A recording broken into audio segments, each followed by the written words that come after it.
안녕하세요. 죽음, 삶의 답하다라는 주제로 함께하고 있는 한국장례복지협회 소속 웰다잉 강사 박상현입니다. 반갑습니다. 오늘은 두 번째 이야기로 죽음 그리고 죽어감에 대한 이야기를 해보려고 합니다. 우리가 지난 시간에는 죽음에도 준비가 필요하다라는 이야기를 좀 했었지요. 그래서 죽음에 대한 인식을 좀 다르게 해보자라는 제안을 드렸습니다. 죽음에 대한 인식을 새롭게 해야 하는 이유는 우리가 여행을 갈 때도 편안하고 즐거운 여행을 가고자 하는 마음을, 그 긍정적인 마음을 가지고 있으면 여행의 준비를 하는 그 과정 전체가 어떨까요? 가볍겠지요? 편안하겠지요? 그리고 기대감을 가지고 있겠지요. 하지만 그 여행이 너무나 가기 싫고 웬만하면 빠지고 싶고 내가 왜 굳이 가야 돼? 라는 생각을 먹은 그 순간부터 그 여행에 대한 준비는 제대로 할 수 없게 된다라는 것입니다. 그래서 죽음에 대해서 나에 맞는 그리고 우리가 모두 반드시 해야 되는 준비를 하고자 한다면 생각을 먼저 바꿔야 된다라는 부분을 지난 시간에 함께 이야기를 했었습니다. 자, 죽음에 대해서 새롭게 생각을 바꾸는데 편안하게 바꾸려면 우리는 어떻게 해야 할까요? 사실은 간단합니다. 많이 이야기하셔야 돼요. 우리가 카페에 모여서 아니면 누구의 집 모두 함께 모여서 차 마시면서 수다를 떠는 것처럼 내가 경험했던 죽음의 경험, 생각, 가족, 그 외의 모든 것들, 사회에서 벌어지는 일, 정책, 모든 것들을 다 이야기해야만 죽음에 대해서 우리는 편안하게 접근할 수 있습니다. 제가 가지고 있는 죽음의 첫 번째 기억은 학교 들어가기 전이니까 한 6살이나 7살 사이였던 것 같아요. 이상하게 그날따라 제 기억 속으로, 지금도 제 기억 속에는 굉장히 어둡고 동네가 뭐 술렁술렁거리고 그랬던 기억으로 남아있어요. 예전에는 동네가 다 집들이 단층집이었고 마당이었고 그리고 담이 있었고요. 그 담 끝부분에 꼭대기에는 깨진 유리라든지 뭐 뾰족뾰족한 그런 가시가 달린 철조망으로 도둑이 들어오지 못하게끔 해놓았던 그런 풍경을 가지고 있습니다. 그리고 흙길이었죠. 그 집과 집 사이에 있는 골목이 요즘 같은 그런 시멘트 바닥이 아닌 먼지가 폴폴 나는 흙바닥이었습니다. 자, 그런데 어느 집 담벼락 밑에 거적으로 덮여진 무엇인가가 놓여 있었고요. 사람들이 그 거적에서 일정한 거리를 두고 뺑 둘러 모여서서 무엇인가 계속 수근수근 이야기를 했던 굉장히 불편한 기억이 저의 첫 죽음에 대한 기억으로 남아 있습니다. 그게 죽음이었다라는 것도 나중에 알게 되었어요. 무엇이었냐면 이게 지역마다 집안마다 좀 다른 것 같은데요. 자녀가 부모보다 먼저 죽음을 맞이하게 되면 불효다라고 해서 집 안으로 들이지 않고 집 밖에 담 밑에 일정 기간 동안, 일정 시간 동안 머물렀다가 집 안으로 들인다라는 것입니다. 아마 처음 들어보신 분들도 계시겠죠? 그래서 저는 그 어렸을 때 처음에 경험했던 그 죽음에 대한 기억, 그것으로 죽음에 대해서 벌써 불편한 기억을 가질 수밖에 없는 것이죠.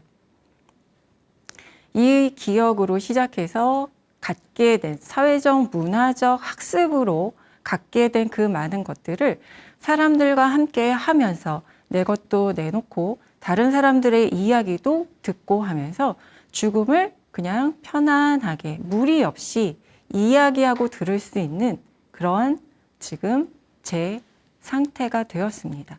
그래서 모두들 같이 이야기를 해야지 우리는 죽음을 편안하게 그리고 또 다른 것으로 새로운 학습을 하실 수 있게 된다라는 것이죠. 그리고 그 학습의 시간이 이렇게 웰다잉으로 기초가 깔려진다라고 생각하시면 좋을 것 같습니다. 죽음의 씨앗은 이미 예전에 우리에게 뿌려졌어요. 그 죽음의 씨앗을 어떻게 키우고 어떻게 연글게 해서 무슨 열매로 수확할지 그것은 전적으로 우리에게 달려 있다라는 것이죠. 그래서 추수의 때에 맞춤해서 그 연그른 열매를 추수할 수 있게끔 하는 것. 그게 우리가 해야 할 일이지요. 자, 그렇다면 추수를 해야 하는 그때가 넘어가서 수확을 하게 되면 어떻게 될까요? 제가 몇 해 전에 아는 분을 통해서 농가와 직접 거래해서 그런 농작물을 먹는 그런 좀 기회가 있었어요. 제 입장에서는 그 농작물을 좀 저렴한 가격에 좋은 물건을 받을 수 있으니 너무 좋았고요. 그리고 농가 입장에서도 시중에 그렇게 내놓는 것보다는 좀 더 좋은 가격을 받을 수 있으니 서로에게 좋은 일이겠지요. 그렇게 해서 몇 해 함께 거래를 하다가 재작년쯤인가요? 제가 또 이제 서리태를 주문을 했습니다. 자, 서리태를 많이들 드시잖아요. 근데 너무나 오랫동안 기다려도 배송이 되지 않더라고요. 한 달이 지났는데도. 그래서 제가 기다리다가 연락을 좀 드렸습니다. 언제 올까요? 제 서리태는 도대체 언제 올까요? 그랬더니 그분께서 절임 배추 때문에 서리태 수확의 시기를 놓쳤다라고 말씀을 하시더라고요. 그래서 가능한 한 빨리 보내주겠다. 네, 그래서 알겠습니다 하고 전화를 끊었습니다. 뭐 그렇게 급한 건 아니기 때문에.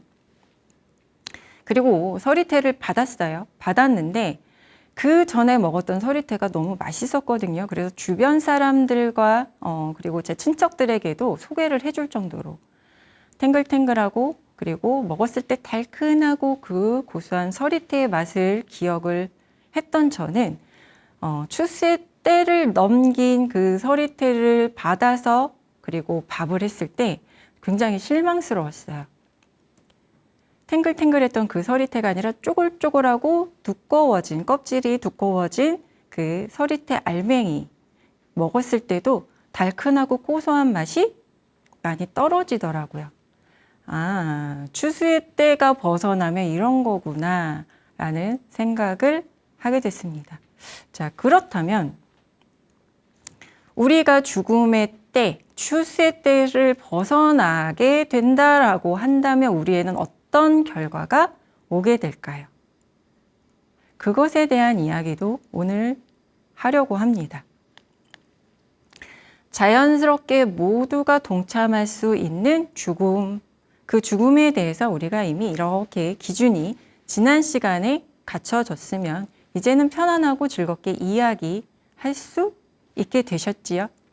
네, 그렇게 되셨을 거라고 생각을 합니다. 자, 죽음 그리고 늙는다는 것. 이 늙어간다는 과정을 저는 그렇게 생각을 해요. 씨앗이 뿌려지고 성장해서 연그러가는 시기가 있잖아요.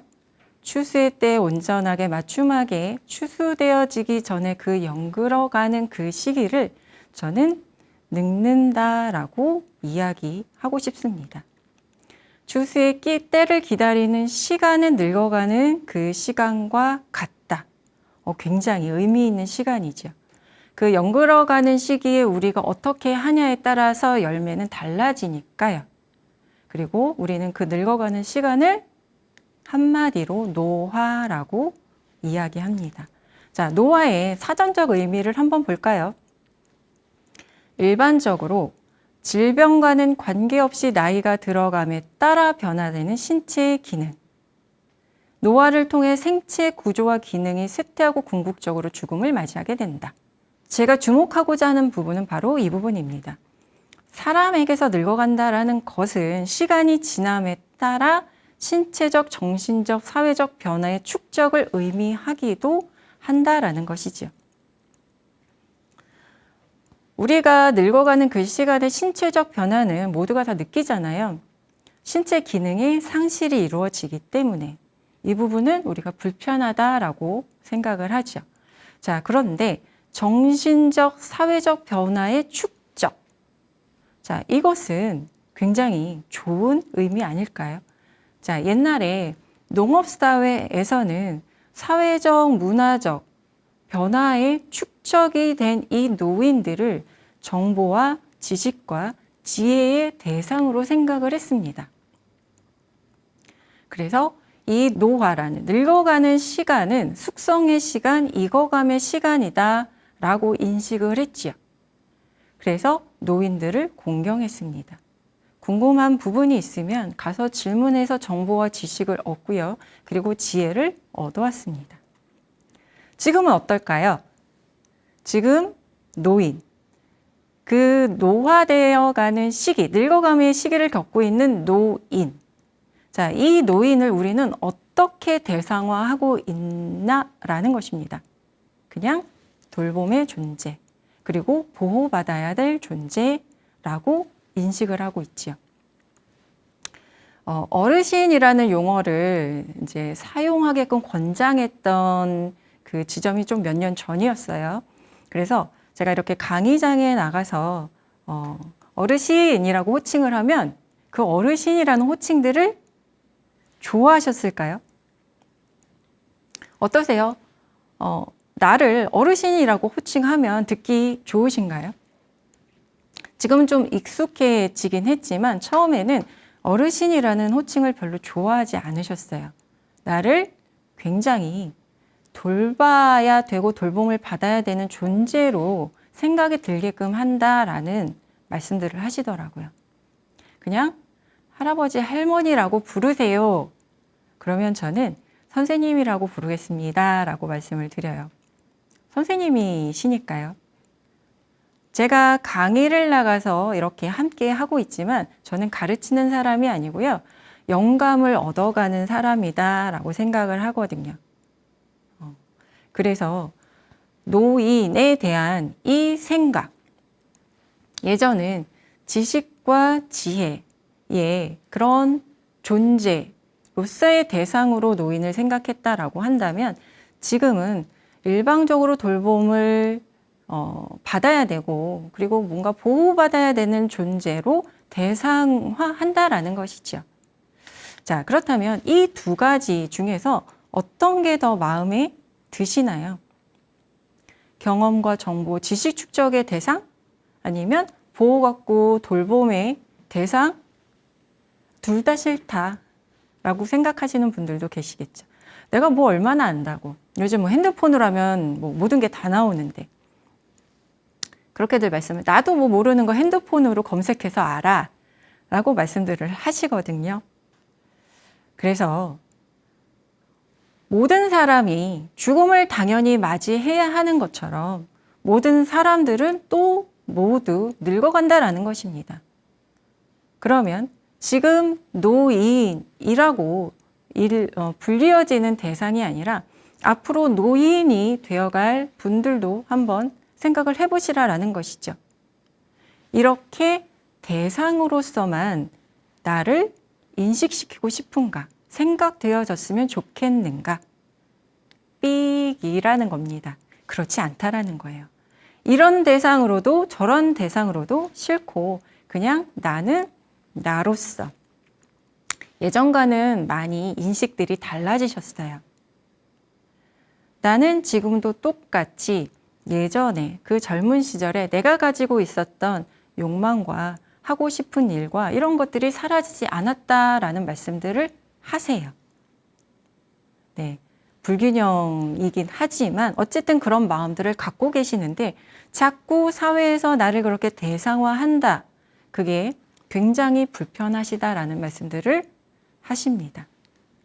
그러면 우리는 어떤 모습을 선택할까라는 것이죠. 그래, 나 노인이야.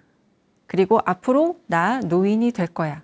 그렇다면 나는 어떤 모습으로 이 늙어감의 시간을 통해서 어떤 노인이 될 것인가? 라는 것을 선택을 하셔야 된다라는 것이죠. 그리고 그 선택, 결정에 맞게끔 실천하고 실현을 하셔야 된다라는 것입니다. 우리는 오래 살지요. 그리고 혼자 삽니다. 그리고 너무나 빠른, 특히 한국 사회는 정말 빠른 변화를 맞이하고 있잖아요. 가치관이 급변하는 세상에 살고 있습니다. 이 세상에서 내가 무엇을 버리고 무엇을 가져갈 것인지를 내 입장에서 정리를 하셔야 된다는 것이죠. 누군가가 너는 그런 노인이야 라고 자꾸 규정 짓게 내버려 두지 마시라는 겁니다. 자, 죽어감의 시간이라는 것은 살아감의 시간과 같지요. 그래서 죽어감, 죽음, 죽어감? 그러면 굳이 어둡고 불편하고 힘든 단어라고 표현이라고 생각하시지 마시고요. 아, 죽음의 씨앗은 우리가 태어날 때부터 우리에게 뿌려졌기 때문에 그 시간이 살아감의 시간과 같구나 라고 받아들이시면 됩니다. 그러면 이 살아감의 시간이라는 것은 우리가 태어나면서 지금까지 늙어감의 시간에 오기까지 이 삶의 전 과정이 말하는 거겠죠. 자, 나의 삶의 전 과정을 한번 쭉 생각을 해보시면 유아동기부터 청소년기를 거쳐 그리고 장년기를 거쳐 노년기 이 즈음에 지금 와 계시다라는 것이죠. 자, 내가 노인이고 늙어감의 시간이 지금 아직까지 진행 중이시잖아요. 내가 언제 추수될지는 모르겠으나 추수되는 그 시점까지는 그래도 살아가실 거잖아요. 그런데 그 살아가는 시간을 그냥 무료하게 보내시진 않으실 거지요. 자, 어떻게 살 것인가? 그 기준은 지금 나의 이 시점에서 회고를 통해서 이루셔야 한다라는 것입니다. 자, 회고, 난 어떻게 살아왔지? 회한이 아닌데요. 우리는 보통 회한에 더 익숙하다라는 것입니다. 회한이 뭘까요? 하루 낮 동안 굉장히 잘 살았어요. 자, 그래서 저녁에 밥 먹고 그리고 자려고 이렇게 누워 있는데 갑자기 그동안 겪었던 좋은 일도 정말로 많은데 왜 이렇게 어둡고 내가 못했고 실수했고 내가 그때 왜 그랬지? 하는 것들만 생각이 날까요?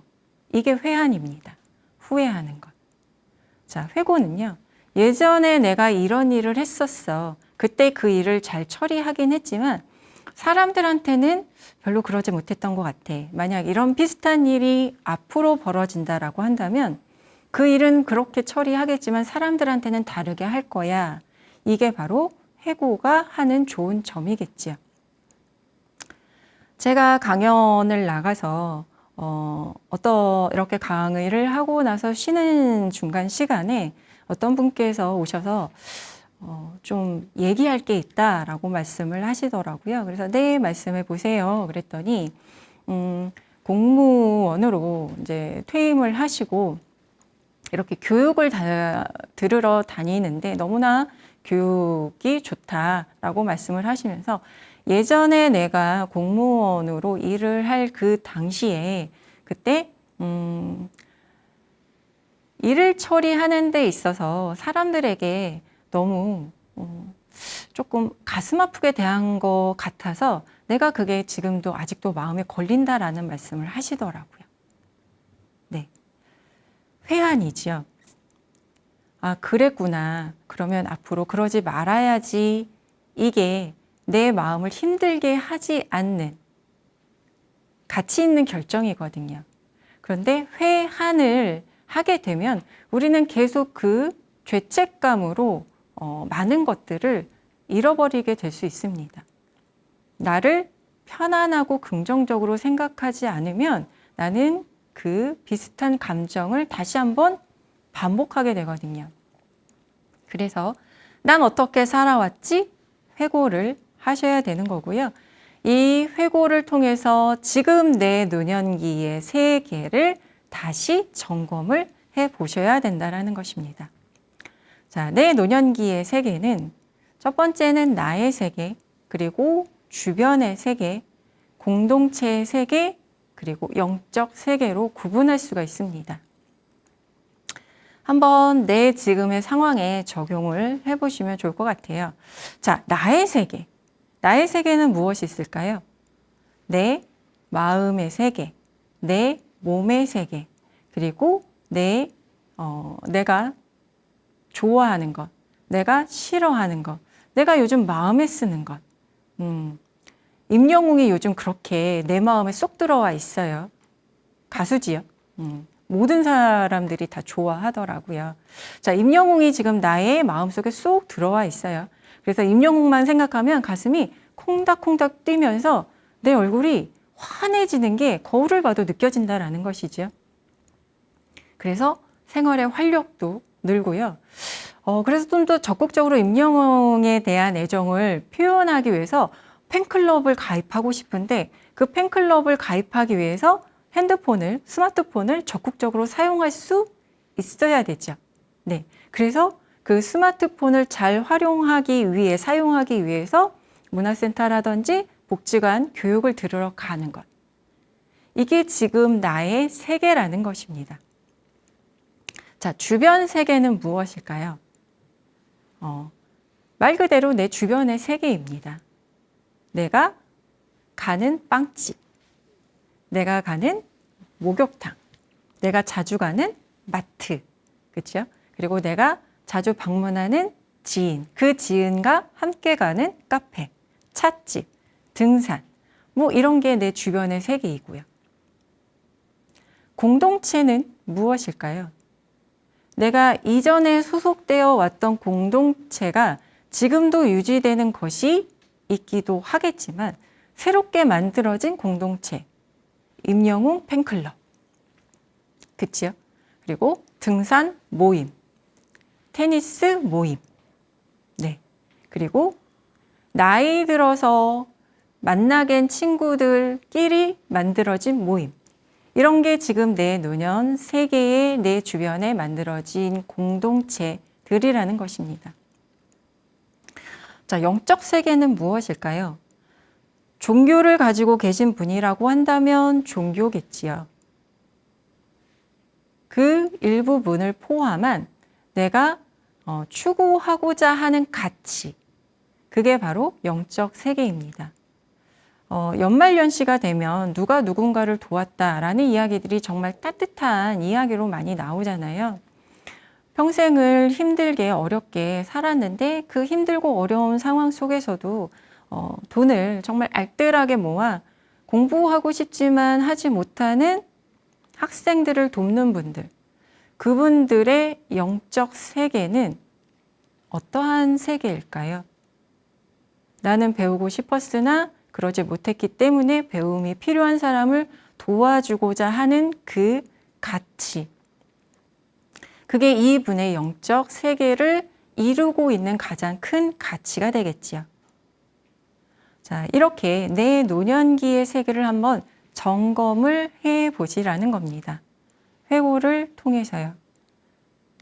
그렇다면 가치를 찾아야지 내 주변 세계라든지 공동체 세계라든지 개인 세계가 나가야 할 방향성을 좀 더 좁게 찾아내실 수가 있습니다. 자, 내가 길을 가고 있는데 사람들이 우르르 막 달려가요. 불안하지요? 그래서 나도 달려갔습니다. 그래서 한참 달리다가 앞에 사람에게 톡톡톡 등을 두드리고 어디로 가는 겁니까? 앞에 사람이 뭐라고 대답했나요? 잘 모르겠어요. 그냥 앞에 사람 달려가니까 저도 따라가는 거예요. 그러실 필요가 없다라는 거죠. 내 노년의 세계에 내가 지금 무엇인가 필요한 가치가 무엇일까? 그거를 먼저 한번 찾아보셔야 돼요. 그래야지 회한에 빠져들지 않습니다. 회한에 빠져들잖아요. 회한에 빠져들면 정말 너무나 안 좋게도 내 주변에 내가 가장 사랑하는 사람들에 대한 불편함이 제일 먼저 생겨나게 됩니다. 저녁이 됐는데 왜 얘네들이 나한테 전화 한 통 안 하지? 내가 잘 있는지 건강한지 죽었는지 살았는지 궁금하지도 않나? 네, 이렇게 되는 경우가 정말 많아요. 하지만 내가 삶의 가치를 누군가의 가치가 내 가치가 되는 게 당연한 게 아니고요. 내가 무엇이 중요하지? 이 앞으로 장수를 해야 되는 노년의 시기에 내가 찾아야 될 가치는 무엇일까? 배우 남은희 씨는 아마 모두들 아실 거라고 생각을 합니다. 정말 많은 영화도 찍고 드라마도 찍고 예능 프로에도 나오시죠. 노래를 부르는 예능 프로에 나오신 모습을 보고 진짜 눈물이 나오더라고요. 저렇게 진실되실 수 있을까? 저 연세에 라는 감동이 있었습니다. 자, 이분이 하신 말씀을 들어보면 나도 새로운 일을 할 때는 항상 두려움이 있지만 겁없이 달려드는 면도 있다. 나이 들수록 유연성이 중요한 것 같다. 나를 포함해 모든 할머니들이 유연성을 가져야 한다. 이분의 노년기의 삶의 가치, 이분의 이 가치는 예전부터 가지고 오셨을 수도 있겠지만 아마 노년기에 접어들어서 더 크게, 예전에도 있었겠지만 더 크게 아마 생겨난, 만들어진, 확장된 가치가 아닐까라는 생각을 합니다. 유연성. 이 유연성을 저는 모두가 다 함께 가지고 가셨으면 좋겠다라는 생각을 해요. 나이가 들면서 우리는 내가 익숙한 것들 이외에 무엇인가 새롭게 들어오는 것에 대한 두려움이 당연히 클 수밖에 없거든요. 그런데 유연성이 커지면 새로운 것, 그것들에 대한 호기심이 늘어나지 두려움이 늘어나진 않습니다. 네. 그래서 우리가 모두 갖췄으면 좋겠는 가치로 저는 이 유연성을 좀 소개시켜 드리고 싶습니다. 자, 가치를 찾으셨어요? 현실에 적용하시고 공동체와 함께 내가 나를 원하는 방향으로 유연성을 가지고 그렇게 우리는 늙어가는 시간, 노화의 시기를 맞이하고 계신다라는 것이지요. 자, 난 어떻게 살아왔지? 우리나라 사람들의 생애 형태를 분석을 했더니 이 4가지 지향점을 가지고 있다라는 것입니다. 일지향, 사회활동지향, 가정지향, 여가지향. 수긍하시겠죠? 맞아. 여기서 벗어나는 일은 그렇게 많지 않습니다. 대다수의 사람들이 대부분 모두 이 4가지 지향점을 가지고 살아왔지요. 자, 그렇다면 지금 이 노년기에 접어들었을 때 지금 이전의 나의 삶은 어떤 지향점을 가지고 살아왔을까? 일지향, 사회활동지향, 가정지향, 여가지향. 저는요, 일지향이 가장 컸습니다. 동그라미 개수가 10개잖아요. 최고였고, 그리고 그 다음이 가정지향. 가정지향이 한 5개 정도. 그런데 사회활동과 여가지향에는 많은 부분을 내가 할애하지를 못했네. 자, 이렇게 분석을 하실 수가 있으시잖아요. 그렇다면 나는 어떻게 살아왔지? 이 회고를 통해서 어떻게 살아갈지에 대한 이야기를 할 수 있다라는 것이죠. 지금까지 일지향으로 살아왔는데 앞으로도 일지향으로 살아가실 수도 있고요. 일지향으로 살아왔어. 그런데 이제는 좀 다르게 살아가고 싶어. 그런데 어떻게? 사회활동 지향 또는 여가 지향. 아니면 나는 여지껏 사회활동 지향적으로 살아왔는데 이제는 좀 바꾸고 싶어. 자, 사회활동 지향이다라고 하면 사회활동은 봉사활동이라든지 아니면 뭐 정치활동이라든지 이런 부분들을 사회활동이다라고 이야기를 합니다. 자, 사회활동 지향적으로 살아왔어요. 그런데 좀 이제는 바꾸고 싶어요. 충분히 해봤기 때문에. 그러면 나는 어떤 지향점을 갖고 살아가고 싶을까? 가치가 먼저 기준이 잡히면 어떤 지향점으로 살아갈지 선택하기가 조금은 쉽다라는 것입니다. 가정에 좀 더 지향점을 둘까? 아니면 내가 지금까지 여가 활동을 충분히 하지 못했는데 여가에 좀 지향점을 둬볼까? 자, 선택은 오롯이 나의 몫입니다. 지금까지 살아왔던 나의 삶을 나밖에 모르기 때문에. 그렇죠? 물론 주변의 사람들도 평가할 수 있겠지만 그건 평가잖아요.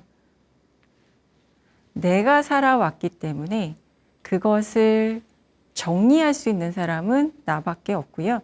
이 정리를 통해서 내가 앞으로 어떻게 살아가야 될지를 다시 한번 방향성을 잡아보시라는 것이죠. 나는 어떻게 살아갈까?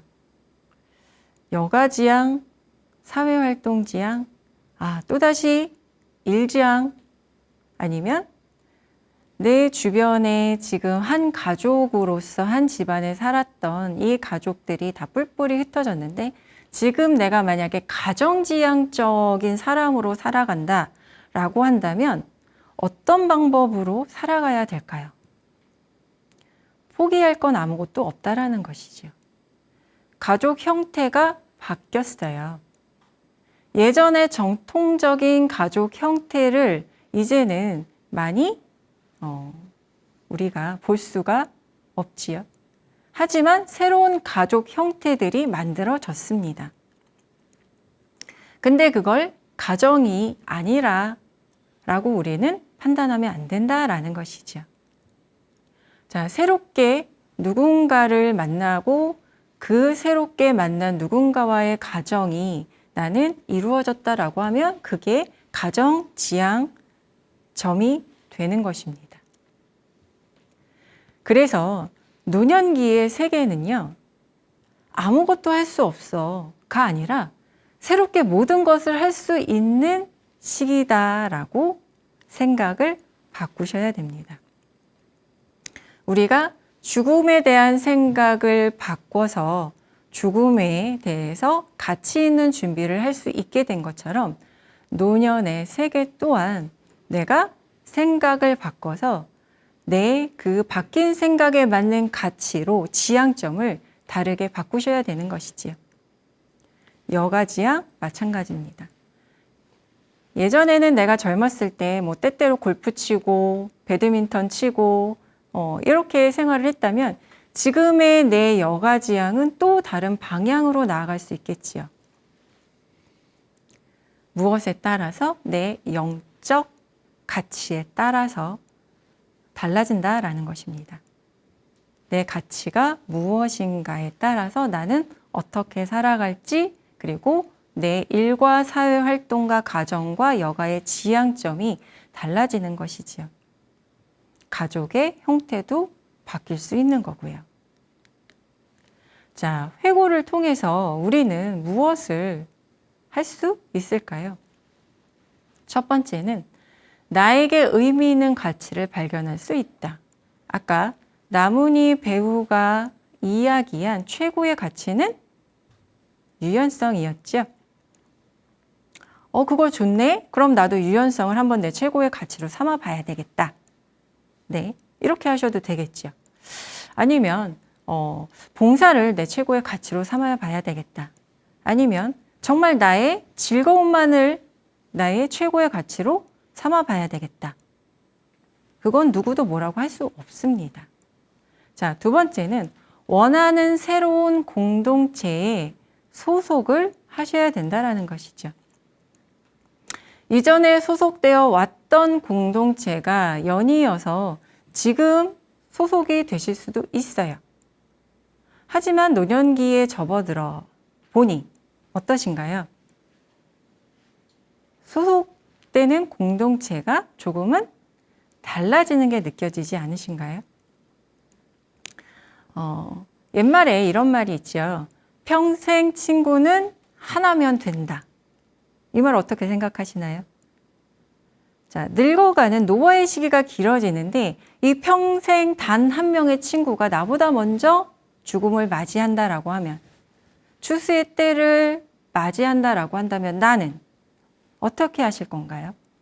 그 친구와 함께 목욕 가고, 그 친구와 함께 산책 가고, 그 친구와 함께 이야기하고, 내 어려움이 있을 때 함께 했던 그 친구가 사라지게 되는 그 모든 시간과 장소에서 나는 어떻게 하시려고 합니까? 그래서요, 노년기의 세계에서 정말 중요한 건 다양한 공동체를 만드시고 구성하시고 그 안에 소속이 되셔야 된다라는 것입니다. 그래서 같이 목욕했던 친구가 나보다 먼저 죽음을 맞이하게 되면 다른 공동체에 소속되어 있는 친구와 함께 그 시간을 함께 하셔야 되고요. 그리고 내 배우자가 나보다 먼저 추수의 때를 맞이하게 되면 또 나는 또 다른 가족 형태의 사람과 함께 이 노년의 세계를 함께 하셔야 된다라는 것입니다. 왜요? 우리는 장수의 시대에 살고 있기 때문에 그렇습니다. 장수하기 싫어 라는 말씀들 정말 많이 하세요. 와, 오래 살고 싶지 않아. 네. 그런데 행동은 그렇게 하시지 않으시잖아요. 그렇죠? 자, 세 번째, 버릴 것과 간직할 것을 구분을 하셔야 됩니다. 마음도 마찬가지고요. 사람도 마찬가지고요. 물건도 마찬가지입니다. 가장 정리하기 쉬운 게 아마 물건이지 않을까요? 자, 물건을 버릴 것과 가지고 갈 것을 먼저 구분하시고 나시면 거기에 따라서 사람도 그리고 내 마음도 가져갈 것과 버릴 것을 구분하는 기준이 생기게 되십니다. 자, 마지막 네 번째는 내 노년의 삶을 온전하게 살기. 내 세계, 주변의 세계, 공동체의 세계, 그리고 노년의 세계가 이렇게 잘 어우러지게 되면 완전하게가 아닌 온전하게 내 노년의 삶을 살아가실 수 있게 된다라는 것입니다. 누구에게도 의지하지 않고요. 의지할 수 있지요. 의지하면 좋고요. 그런데 의지하는 대상이 그걸 힘들어 한다라고 한다면 정말 도움이 필요할 때 빼고는 의지하지 말고 내가 온전하게 나의 삶을 꾸려 나가셔야 된다라는 것. 그게 바로 죽음과 죽어감에 대한 우리의 준비의 첫 번째 조건이다라는 것을 말씀드리고 싶습니다. 자, 죽음을 기억하라. 메멘토 모리. 아마 들어보신 분들이 많으실 거라고 생각을 합니다. 자, 이 메멘토 모리라는 말은요, 라틴어고요. 고대 로마에서 전쟁에서 이긴 장군이 개선 장군이잖아요. 자, 전쟁에서 이기고 얼마나 승리에 가득 차서 돌아왔겠어요. 자, 양옆에서는 개선 장군을 환호하기 위한 사람들이 쫙 줄 서서 박수치고 환호하고 그런데 그 상황에서 노예에게 옆에서 이 말을 속삭이라고 합니다. 외치라고 주문을 하지요. 개선 장군 옆에서 메멘토 모리, 메멘토 모리 하인이 외칩니다. 죽음을 기억하라, 죽음을 기억하라. 지금 한창 승리에 고취되어 있는 장군 옆에 죽음을 기억하라 라는 것은 도대체 무슨 의미일까요? 겸손하라 라는 의미이겠지요? 또 무엇일까요? 겸손해라 라는 의미 외에도 아마 각자 여러 가지 의미를 가지실 수 있을 거라고 찾아내실 수 있을 거라고 생각을 합니다. 제가 굉장히 존경하는 학자분이 계셨어요. 이 학자분은 저뿐만이 아니라 많은 젊은 사람들의 존경을 받았고, 그리고 뭔가 고민이나 질문이 있을 때 찾아뵙고 좋은 말씀을 듣게 되는 그런 분이셨습니다. 자, 존경하는 분이 말씀을 하실 때 우리는 어떤 자세를 취하게 되나요? 집중하지요. 저 얼굴에서, 저 입에서 어떤 말씀이 나오실지 한마디도 토시 하나 빠뜨리고 싶지 않아서 정말 몰입하고 집중해서 그 이야기를 듣습니다. 그 황금 같은 이야기를 듣고 감동하고 감탄하는 와중에도 정말 이해할 수 없는 부분이 이 선생님의 입속의 치아가 몇 개 남지 않았다라는 것이었어요. 연세가 그렇게 많지 않으셨습니다.